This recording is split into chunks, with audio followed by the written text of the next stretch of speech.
এবার বন্ধু আপনাদেরকে ছোট্ট করে আরেকটা টপিকস দিবে ইফতারে নিয়ে বন্ধু। এখন বর্তমানে বাংলাদেশে কি চলতেছে, সব কিছু দূষিত। তরমুজ একটা মৌসুমী ফল, এটা পর্যন্ত খাইলে বন্ধু মানুষ অসুস্থ হয়ে যায়। আছে না নাই? আছে। মানুষ অসুস্থ হয়ে যায়, মৃত্যুর মুখে ঢলে পড়ে, কারণ সব কিছুর মধ্যে কেমিক্যাল। এটা আমার নবী জানতেন, এই জন্য নবী বন্ধু জানিয়ে দিয়েছে, উম্মতদেরকে জানিয়ে দিয়েছে, তোমরা সারা দিন আল্লাহর বিধান মেনে রোজা রাখবা। যখন তোমরা ইফতারি করবা, ইফতারিটা করবে তোমরা কি দিয়ে? খেজুর দিয়ে। আর জোরে কন্যা সুবহানাল্লাহ। সবার গড়ে বন্ধু ভালো ভালো দেখে বন্ধু খেজুর কিনে নিয়ে রাখবেন, ইফতারি করবা খেজুর দিয়ে। ও বন্ধু বলে, হুজুর খেজুর যদি না পাই গো কি করব? নবী পরবর্তী অপশন জানিয়ে দিয়েছে, খেজুর যদি না পাও তাহলে তোমরা কি করবে? পানি দিয়ে ইফতারি করবে। জোরে জোরে সুবহানাল্লাহ। এখন যে আমরা যে শরবত খাই, ট্যাং, এগুলোর মধ্যে প্রচুর পরিমাণ মেডিসিন। যদি শরবত খাওয়ার কারো অভ্যাস থাকে বন্ধু, এই ট্যাং ঠং না কিনে আমি আপনাদেরকে একটা উপদেশ দিব, লেবু কিনে নেবেন। কারণ লেবু কিন্তু আপনার বডির দারোয়ান, বুঝেন নাই? এখন মিষ্টি খাওয়া থেকে দূরে থাকতে হবে।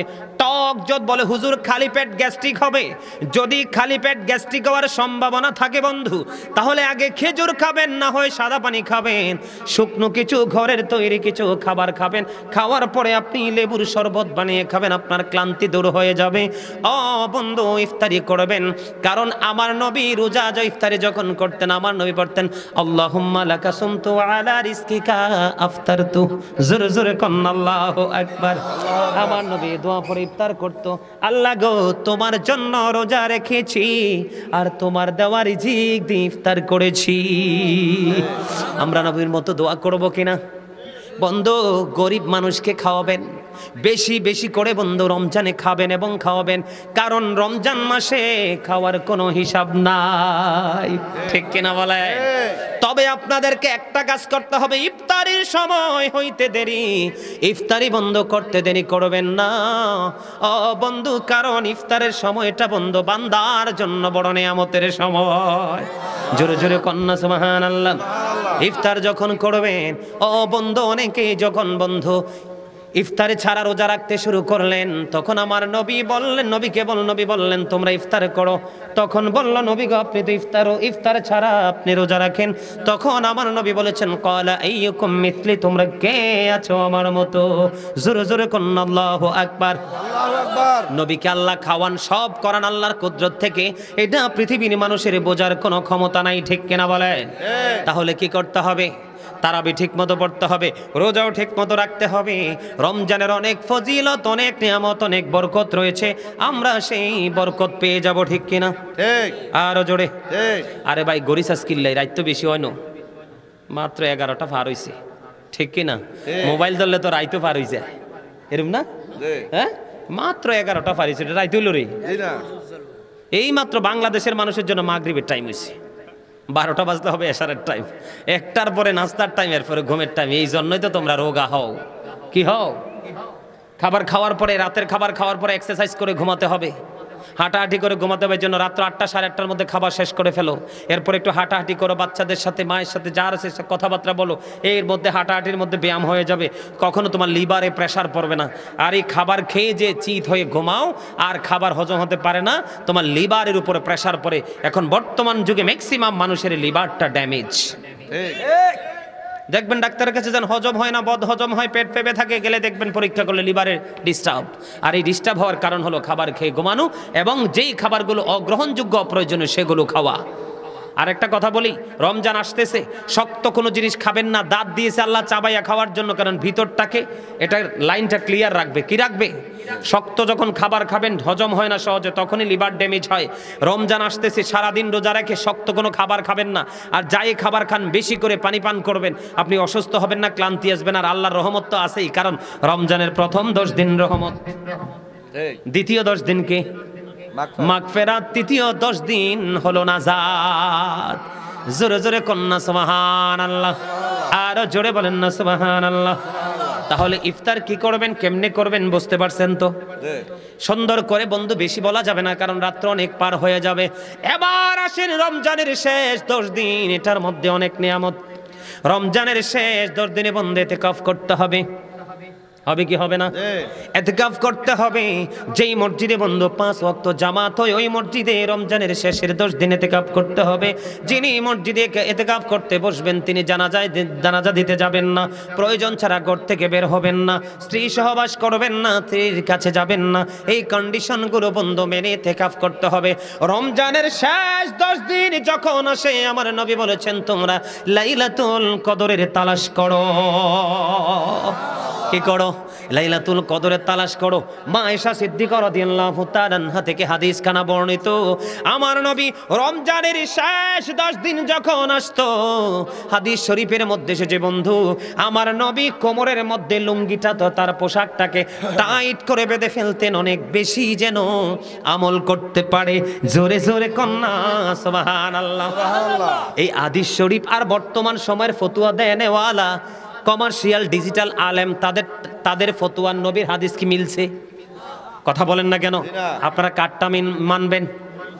আপনাদেরকে আমি একটা কথা বলে যাই, মিডিয়ার মাধ্যমে গোটা পৃথিবীর ভাই বাবা ইমানদারদেরকে বলবো, তোমরা আমাকে ভালোবাসো আর না বাসো, আমি সেটার জন্য কাঙ্গাল নই, আকাঙ্ক্ষিত নই। তবে একটা জিনিস মনে রাখবা, তোমার জীবনে মরার পরে কোনো আলেম যাবে না, তোমার জীবনে তোমার কোনো বন্ধু বান্ধব যাবে না, তোমার জীবনে যদি আলেম যদি না থাকে কোনো সমস্যা নাই, কিন্তু নবীকে হারাইলে তোমার কোনো উপায় নাই। কিটা ওরে বাপ রে বাপ, ক্যাডারে লিখে দিছে এটা তো সালাক আছে তো, কে লিখে দিছে? হ্যাঁ ঠিক আছে ঠিক আছে, সুন্দর আছে, এই সুন্দর লেখা লেখছো, আমি রাজি আছি, শোনাবো, অসুবিধা নেই, তুমি মনে করে দিও আমারে। আমার কথা কি আপনার বিরক্ত হন? মা আয়েশা সিদ্দিকা রাদিয়াল্লাহু তাআলা আনহা কি বলেছেন, নবীজি শক্ত করে কাপড় বেঁধে নিয়েছেন যেন বেশি বেশি করে বন্ধু আমল করা যায়। জোরে জোরে কন্যা সুবহানাল্লাহ। রোজা ছাড়া কিন্তু ইতিকাফ হয় না। এখন মা বোনেরা বলবে আমরা ইতিকাফ করতে চাই, মা আমার বোনেরা তোমরাও ইতিকাফ করো, কারণ তোমরা করবে পর্দার ভিতরে। তোমরা তোমাদের ঘরে তোমাদের বাড়িতে একটা রুমকে তুমি ইতিকাফের জন্য বাছাই করে নাও, তুমিও ইতিকাফ করতে পারবা। সুবহানাল্লাহ বলেন আর জোরে। বেশি বেশি করে বন্ধু শেষ 10 দিনে বন্ধু ইবাদত করবেন, মসজিদে ইতিকাফ করবেন, আপনার জীবনের গুনাহগুলো আমার আল্লাহ মাফ করে দিবে, আপনাকে পরিপূর্ণ পরিত্রাণ মুক্তি দিয়ে দিবে। এর মধ্যে আছে একটা রাত্র লাইলাতুল কদরের রাত। এই লাইলাতুল কদরের রাত্রিতে বন্ধু আল্লাহ কোরআন নাজিল করেছে, যেই রাত 1000 মাস চাইতে উত্তম। জোরে জোরে কন্যা সুবহানাল্লাহ, আরো জোরে বলেন না সুবহানাল্লাহ। এই রজনীতে ফেরেশতারা আসে বন্ধু পৃথিবীর বুকে। কোথায়? ফেরেশতারা পৃথিবীর বুকে আসে, আল্লাহর প্রিয় বান্দা সন্ধ্যা থেকে ফজরের আগ পর্যন্ত আমলে নিয়োজিত থাকবে। আল্লাহর রহমতের ফেরেশতারা আল্লাহর প্রিয় বান্দার সাথে মুসাফা করবে। বলে হুজুর মুসাফা যে করবে এটা আমরা কেমন করে বুঝতে পারবো? এটা বোঝার একটা মাত্র উপায় হলো, বান্দার চক্ষু দিয়ে যখন পানি বের হয়ে যাবে বন্ধু, তখনই মনে করবা রহমতের ফেরেশতার সাথে তোমার মুসাফা হয়ে গেছে, তোমার ডাক আল্লাহ কবুল করেছে। জোরে জোরে কন্যা সুবহানাল্লাহ, আর জোরে বলেন না সুবহানাল্লাহ, আর জোরে বলেন না সুবহানাল্লাহ। কারো গীবত করা যাবে না, পরনিন্দা করা যাবে না, হিংসা করা যাবে না, সুদ ঘুষ অন্যায় অত্যাচার জুলুম ব্যভিচার। বাংলাদেশে তো জুলুম শুরু হয় রোজা আইলে। কে এলে? বাংলাদেশে জুলুম শুরু হয় রোজা আইলেন। গরিবের নির্যাতনের শেষ নাই, সব কিছুর দাম দেখবেন এখন বাড়তেই থাকবে, বাড়তে থাকবে। আমি গত রোজায় ছিলাম, হজ করতে গিয়েছিলাম। আমি গত রোজায় কিন্তু আমি লাইলাতুল কদর ঈদের নামাজ কিন্তু আমি মক্কার হেরেমে পড়েছি গত বছর। আমি দেখেছি ওখানে মানুষ কি কম্পিটিশন করে, আপনার গাড়ি নিয়ে আসে, দরিদ্র মানুষগুলো আশেপাশে দাঁড়ায়, ছিটকে ফালায়, মানুষ নিয়ে নিয়ে খায়। এখানকার মানুষ কম্পিটিশন করে কাকে কি কতটুকু খাওয়ানো যায়, কি করা যায়। আর আমাদের এখানকার মানুষ রমজান আসলে কেমন জানি অমানসিক আচরণ শুরু করে। আচ্ছা বলেন তো, এই দেশের গরিব মানুষগুলো কি আমাদের ভাই না? কিরে স্বাস্থ্য ভাই, তুই আবার কত এলি কথা কইতি?